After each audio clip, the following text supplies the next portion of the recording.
আসসালামু আলাইকুম। কেমন আছেন সবাই? আশা করি ভালো আছেন। তো আমিও আছি আপনাদের দোয়ায় অনেক ভালো।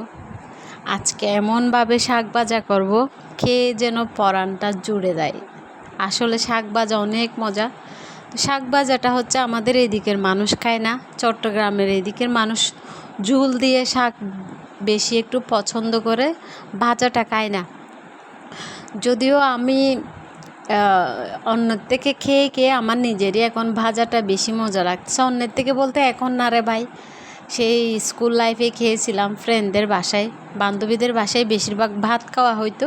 কয়েকজন বান্ধবী ছিল, তারা হচ্ছে আমাদের বাসায় একটু আসতো, ওরাও খাইতো আমাদের বাসায়। তো আমিও খেতাম ওদের বাসায়, ওই কারণে ওদের খাবারগুলো খুবই ভালো লাগতো।